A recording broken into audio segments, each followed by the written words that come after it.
Hi everyone, it's Desert Rose. My husband is in the background.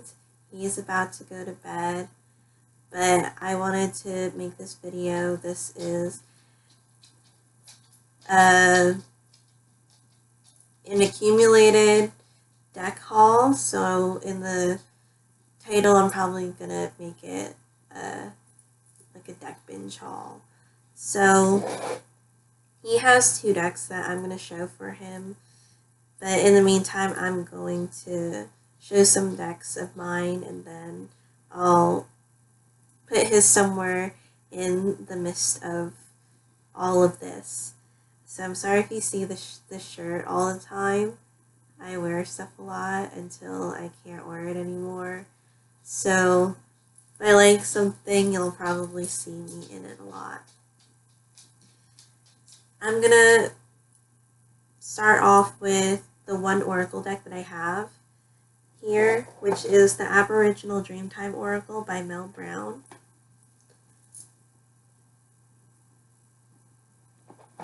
So I did get this more on a whim because I was getting the next deck when I was at the shop, but this was there too. The artwork intrigued me with the dot work. I'm not sure what you call that.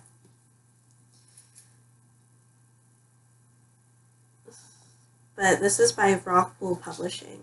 I do have one other deck that is from that publisher, which is the Flowers of the Night Oracle that I did get in a trade with Eve. So thank you so much for that trade.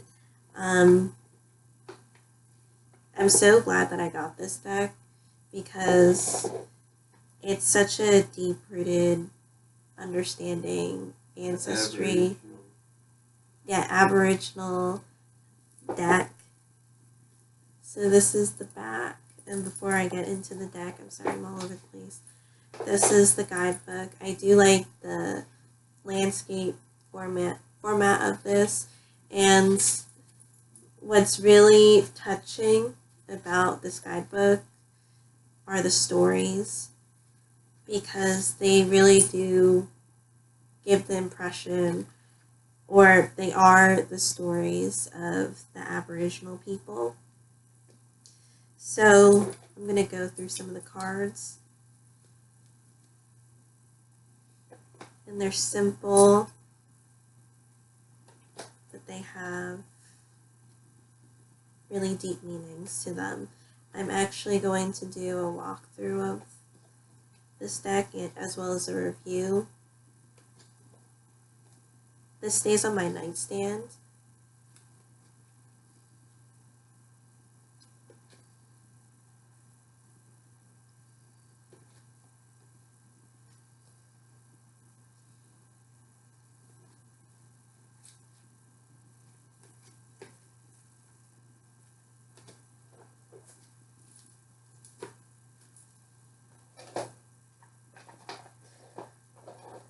So the other deck that I got that day is the Mythical Goddess Tarot. So the author is Sage Holloway and the artist is Catherine Skaggs. I'm really happy that I got this deck.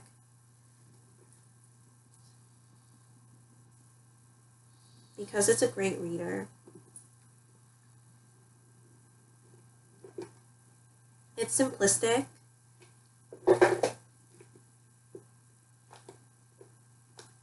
The readings are to the point. So before I get into showing the deck, this is the guidebook, which is a little bigger than the deck. As you can see, the backings have pomegranates on them. Very beautiful. And I really like how the guidebook it does give helpful information. It doesn't go off into different random things that may revert back to or relate to the topic, but it gives you what you need at the time. So again, these are the backings. And I did get 2 extra cards. I'm not sure if they usually do that, but I checked that all the other cards were there when I noticed. So this was one of the extra ones.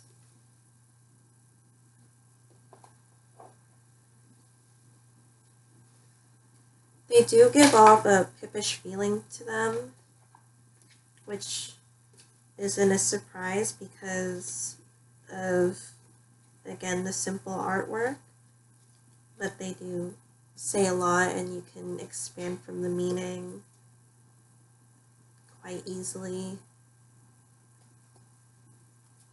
Definitely a great deck for Florida. I say it's more fiery, if anything. The Aboriginal, I would say, is more watery.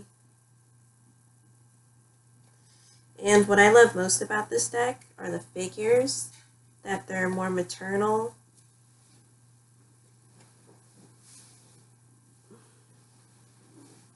Which is a great representation for a goddess deck.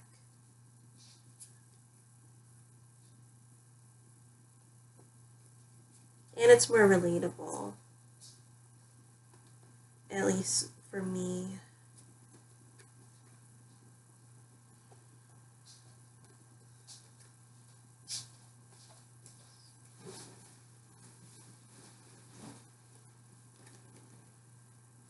And last card.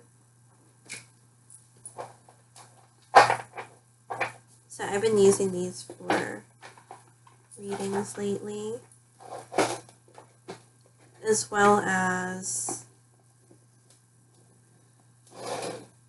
the Wheel of the Year Tarot. I'm so glad that I got this deck. It's been on my wish list for a while now. I just didn't get to it because you kind of put, at least for me, that I put off the mass-produced decks to the side if there's a self-published deck that I'm really interested in. But this is already an everyday reader.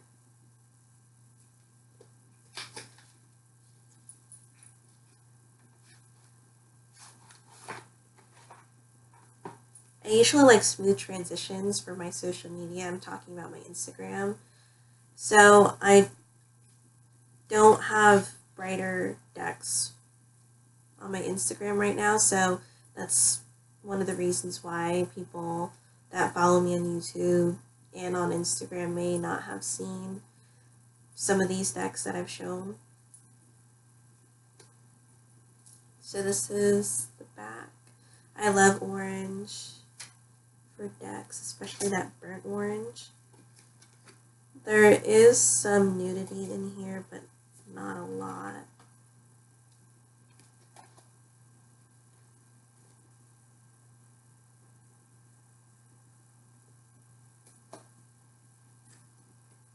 And I don't have many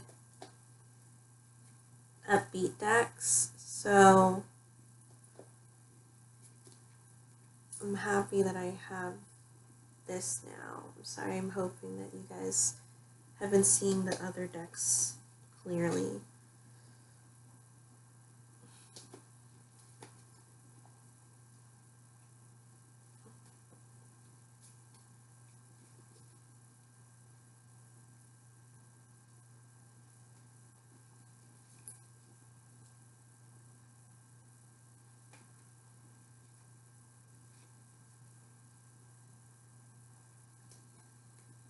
And this is a great reader too.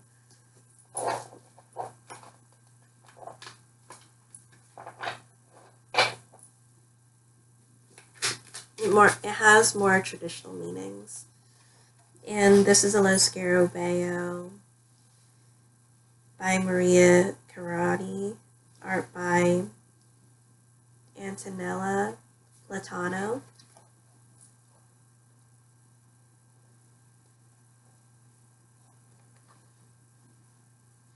I'm sorry, the lamp doesn't have the lampshade on it just so I can get more lighting. So I'm going to show John's decks right now.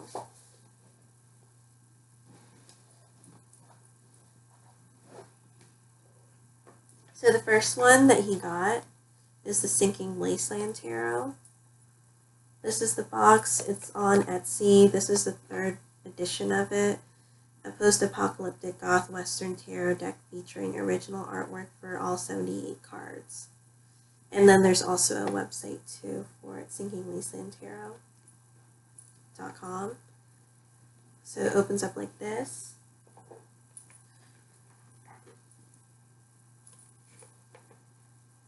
I might do a review on it, but right now I'm not working with the deck because I've been going back and forth with Native American and fairy Celtic style decks, which is what I usually go for. So I did use it for, well, I do bring it out sometimes. It's a nice read. This is the back with gold edging. The suits have different colors. And I really love the muted colors of what?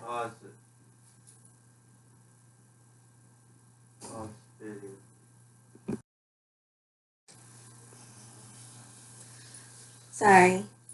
So, John told me that it was raining. So I really wanted to get the first rain of May for my sacred water.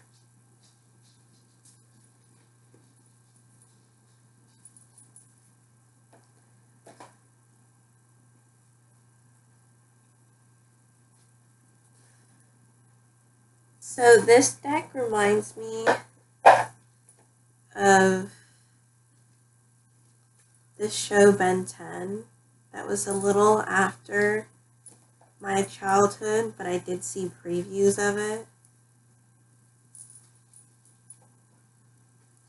Because there's a sense of alien-esque stuff in here.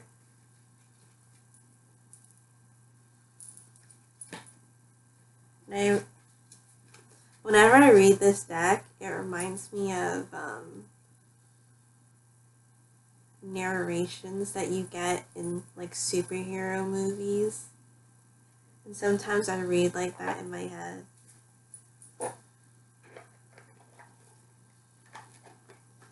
So if I didn't show the back.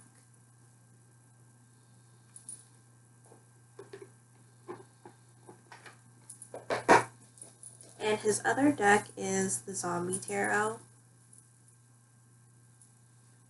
which when I thought of this deck, it reminded me of John, so we ordered it.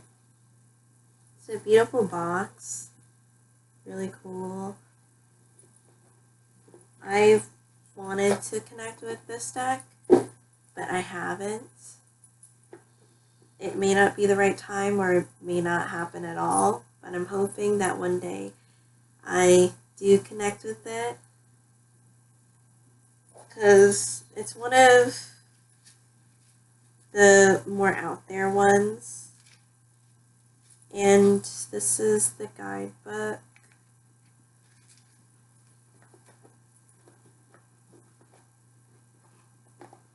I was surprised about the cardstock for it being a mass-produced deck. I'm sorry, this is by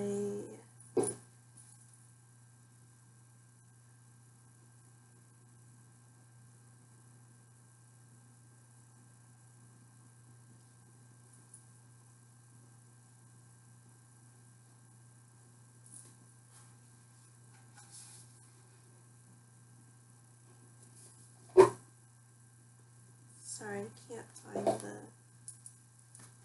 name of the person. I know that the person also made the Housewives Tarot, but I see the GAR production, GAR production, Pittsburgh, Pennsylvania. If I see anything else, or maybe it's in here. Instructions by Stacy Graham. Cards illustrated by Paul Keppel and Ralph Gironi of Headcase Design. This is really cool. I didn't want to keep going for too long because I do have a couple more decks to show. So it's a thick cardstock. The back is textured. John was telling me about the era of what it could be because I was curious. With the Zombie Tarot. Old one? Oh. Because I just don't know. And the Queen of Swords is funny to me.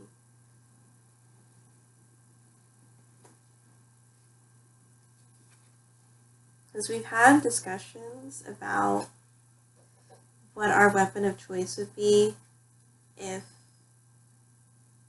it were to come down to that. And I still haven't decided. I'm thinking a butterfly knife, but I'm thinking about, I want something practical. Not too big. Easy on the hands. Lightweight. I put a lot of thought into this.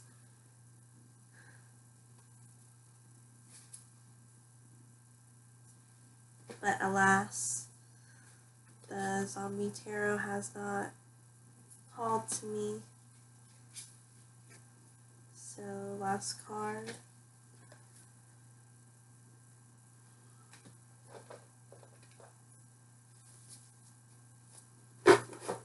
The Quirky deck.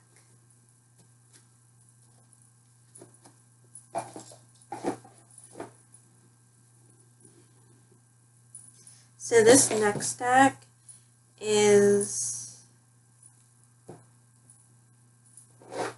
put these aside to what I've shown. I actually did a walkthrough of this already, but I mentioned in my video that I was waiting on another deck to arrive before I do this video, but I figured I would film it anyway. So this is The Star That Never Walks Around Tarot by Stella Bennett, a Native American tarot package. This is a round deck. This was hard to find too, because most of the listings were from the UK. I'm not sure if they still publish this deck over there, but it was really, my search was sparse in terms of me trying to find one and one in my price range. So it opens up like this.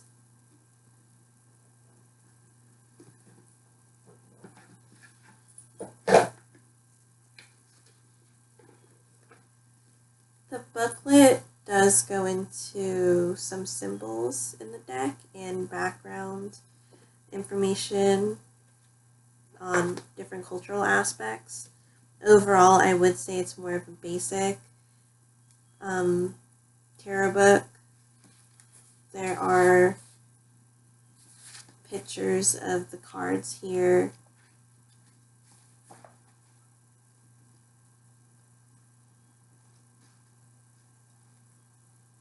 And the minors have smaller pictures.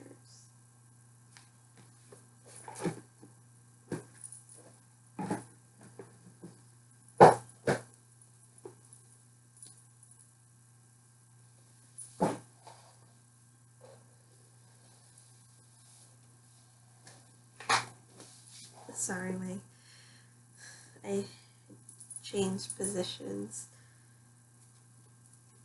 When I first got it, I was really excited about the cardstock on this. There is a grip, but it's also slick. which is nice for a round deck.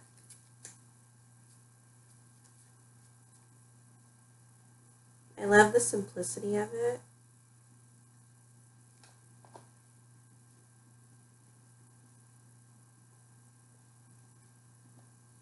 The other round deck that I have is the Daughters of the Moon Tarot, and I read directionally with that, and I do with this as well.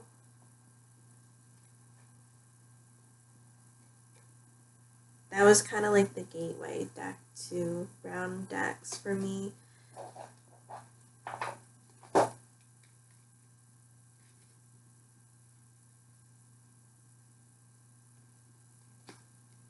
I love the imagery and the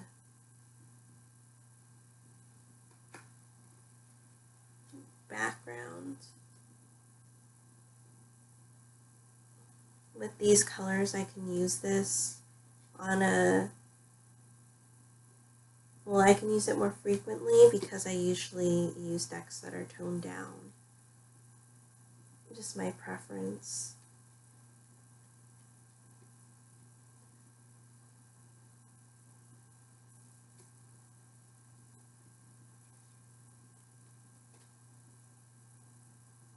I think what drew me most into this deck was the Minor Arcana.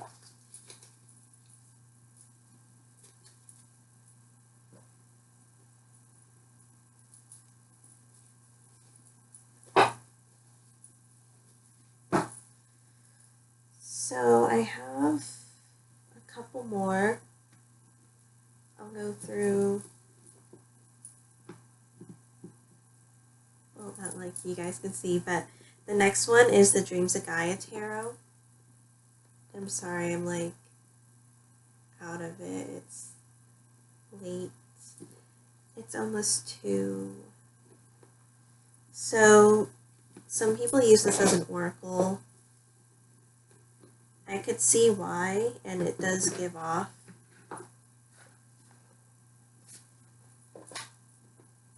an oracle energy in some cases. I really like the meanings in the Dreams of Gaia Tarot guidebook. And you get a lot of information in it.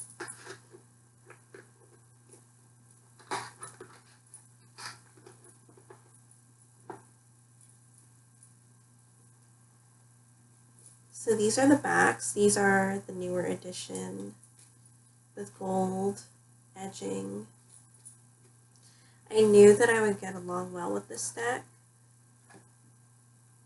There's only one thing that I would say that's not something that it bothers me so much, but I did notice. I would say that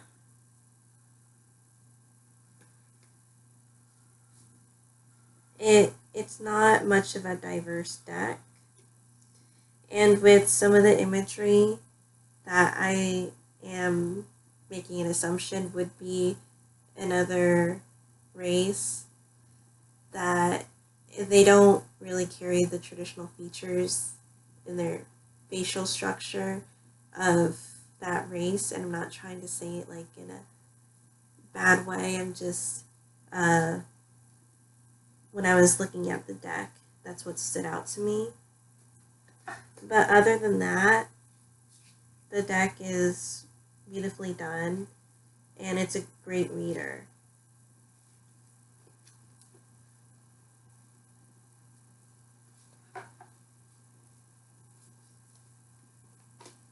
There's also a lot of dragons, which reminds me of John, because John loves dragons.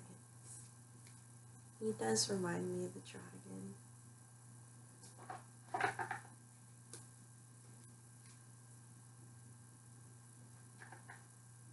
I feel like I would get a lot of use out of this later in the year.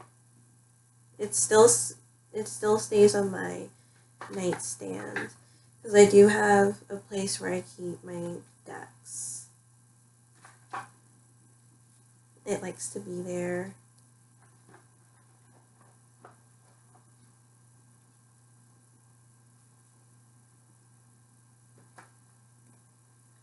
And there's that one.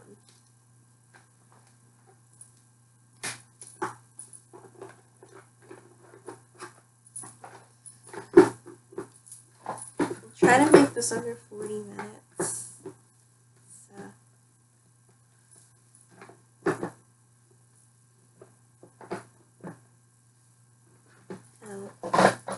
Keep the book out because I put the book on my bookshelf. And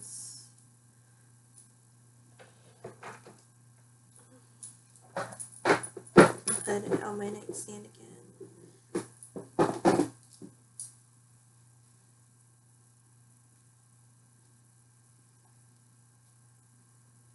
So I'm going to do the deck that I got today, which is Legend, the Arthurian Tarot by Anna Marie Ferguson. I got the one that just came with the deck and the little white book.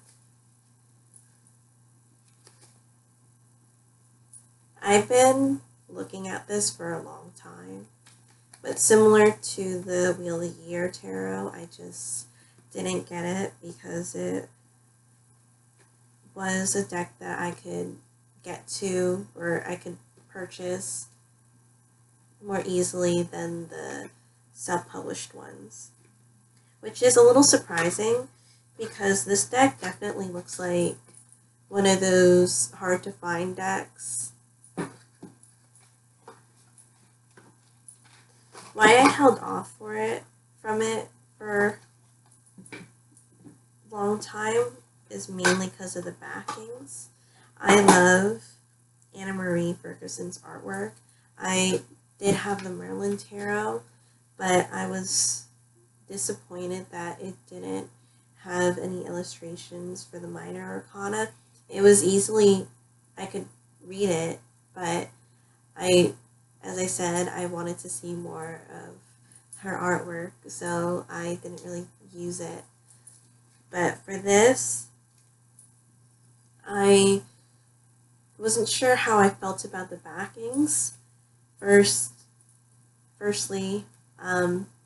circles are my least favorite shape, so it didn't really appeal to me. It's not that it was more of an adverse reaction, but it wasn't something that really caught my eye. And it also reminds me of a radio station type of image. I'm not exactly sure, I didn't really look into it, but when I have it and I'm looking at it, it doesn't look bad at all. Not saying that it was looking bad. I'm trying to say it in a way that's not going to be offensive to the artist because it's beautifully done. But as I keep talking, I'm just going to keep going. So I chose this deck to work with. She does also have the Llewellyn Tarot that she illustrated with watercolor, but this color palette really speaks to me. It's definitely more watery. I really want to pair it up with my Fairy Wicca Tarot, and I got that mainly for the archetypes of the Morgan,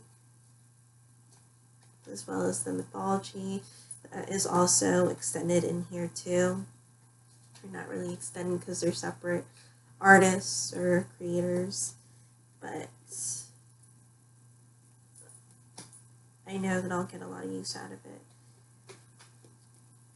I really like the energies where it's really evened, and when I have energy with my decks, or I'm connecting it to see how it works with my energy, I usually picture an infinity sign and how smoothly it runs, because sometimes when I don't really connect to something, and it could just be anything besides a deck, it sometimes goes slower, or just, it doesn't go as smoothly.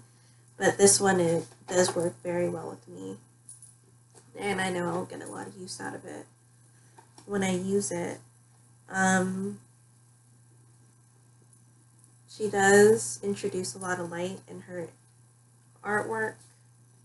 So I'm also trying to see what lighting is the best for this deck. Because sometimes the lighting can really affect the way that you see certain things. I know for the Native American Tarot, the Los Scarabeo deck, that it does affect the way you see the images.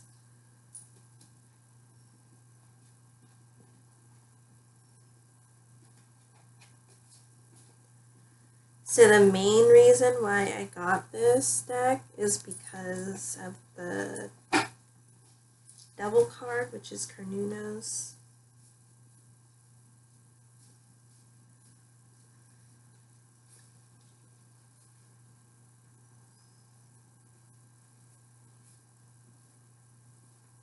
Oh, and it does come with an extra card in case I didn't show it.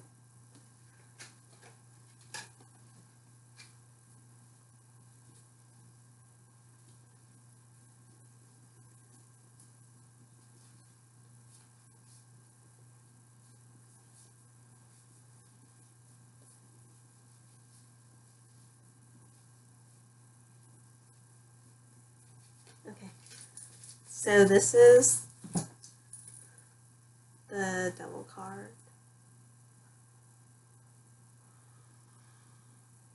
And this alone is the what made me go along with the purchase.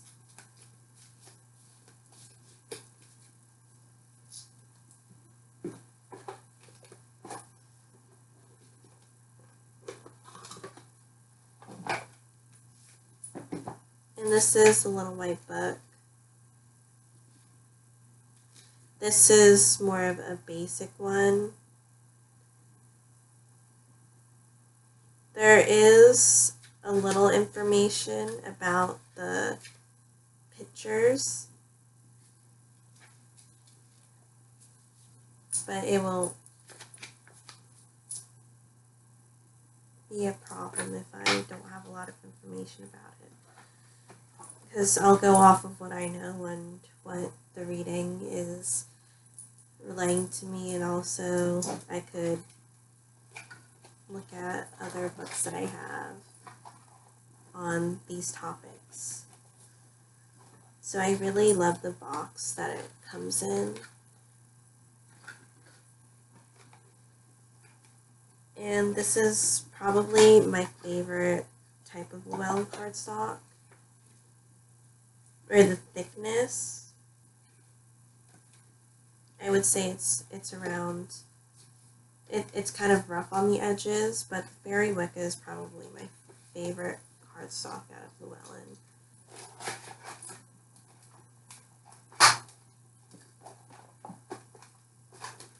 And I have said this before, I'm not a Wiccan. I don't have anything against them, but in case like I say something that doesn't follow what they believe in overall, that'll be the reason why. So I have 3 more decks.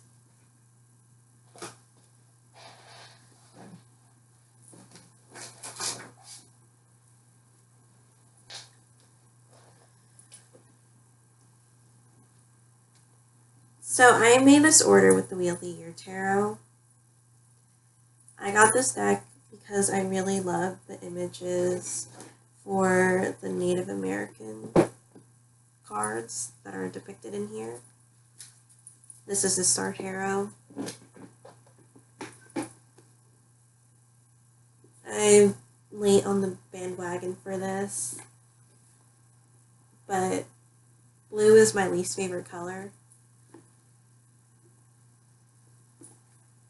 And I'm going to say a double negative, but I don't not like blue. It's just not the color that appeals to me very often. It's a cosmic deck. The inside has Kathy McClelland with her drawing. She did have a majors only of this deck, which did have different borders. And a lot of people have cut off the borders. I'm going to keep mine on for now. And I don't think I'll be cutting it because I'll get into that in a second. But this is the guidebook. I honestly don't think I'll be using the guidebook. I don't really use guidebooks that much. But I'm not going to say what it has in it because I didn't really go through it. So this is the back. It's more of an oracle size. I do love oracle size decks. More on the width. So it's a thick laminated deck. Not too thick though. But I love the Native American imagery in here. Not saying that she needs to do a Native American deck, but if she ever did, it would be amazing. The main reason why I'm not cutting the borders off is because I feel like it'll be a bit too masculine for my taste. And I'll get more of a alchemical type of energy. Well, technically it will be esoteric, and it is esoteric, but I don't think that if I trim it, well, I don't think I'll connect to it as much if I trim it.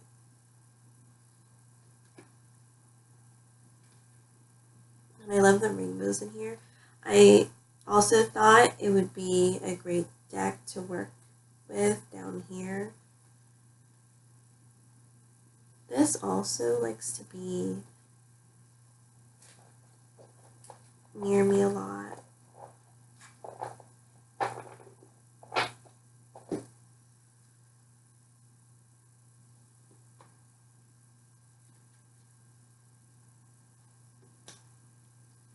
The nature cards or the forest cards are so pretty.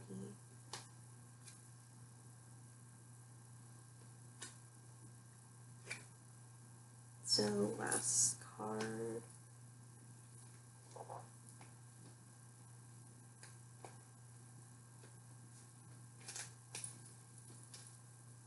And now the last two.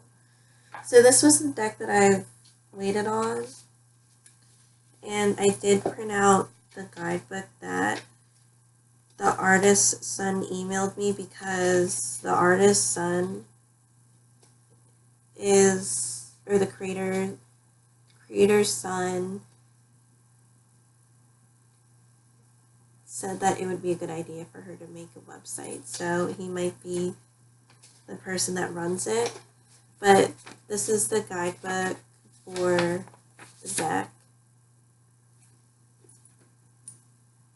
And it's the Living Earth Tarot deck. This is a really self-published deck. It's the cheapest deck that I've ever gotten ever. And it kind of matches my nails, as I said in the video when I was doing it. The Major Arcana walkthrough. But this is a sepia tone deck.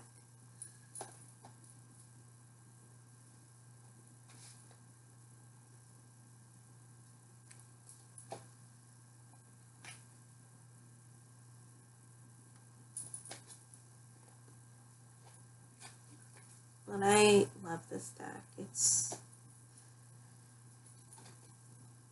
It takes you places. And it has an old feeling to it. Old, wise, crude, set times.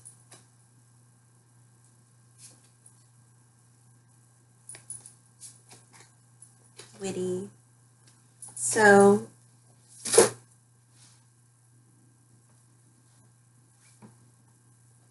sometimes, most of the times, I don't use the guidebook.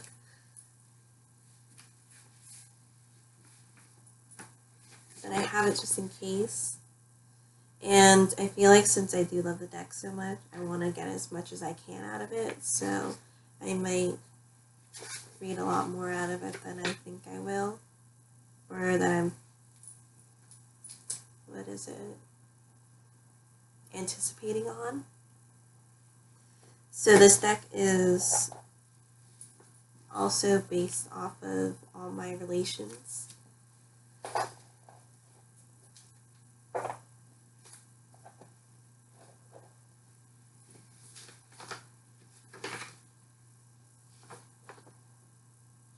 I did the Major Arcana walkthrough because the order that was given in this little guidebook is different than what it is in the packet. But as I was mentioning, that I feel like with this order, it may be what the artist wanted the order to be. And this one was saying how it loosely correlates with the traditional structure. Then the last deck is one that I've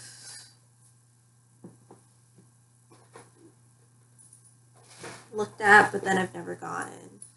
So I finally got it, and I love it. It's the Tarot of the Hidden Realm. The book is the Journey into the Hidden Realm. And this is the box. I got this from the bookstore. This is by Barbara Moore. Julia Jeffrey and Barbara Moore. It flaps open. And I love my fairy decks. This is more of a deeper, warlike energy, which definitely matches me. So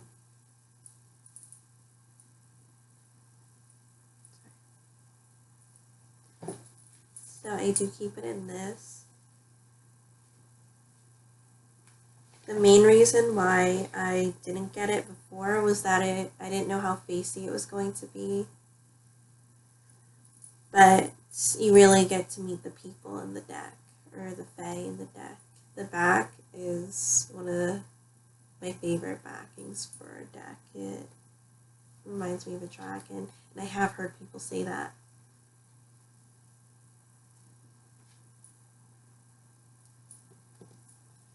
This is more of like optimism after coming out of something tumultuous.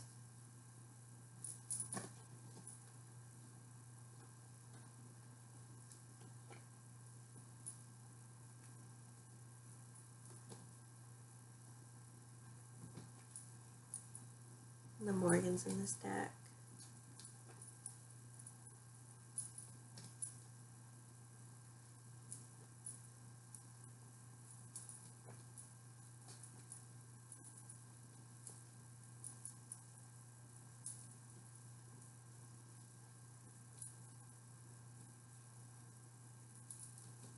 The guidebook is light, but it's also deep too.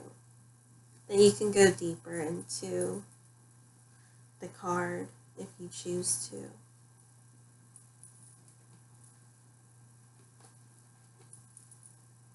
It's more of an off-the-grid meaning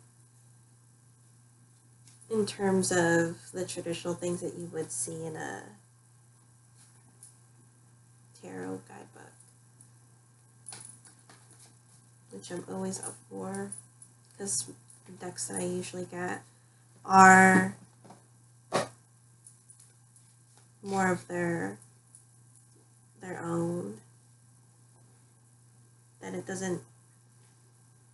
that it loosely connects to it, traditional meanings, but then it expands into something of their own. So that was the long deck video. Thank you guys so much for watching. Hopefully I wasn't too out of it in this video. And I'll see you sometime. Bye.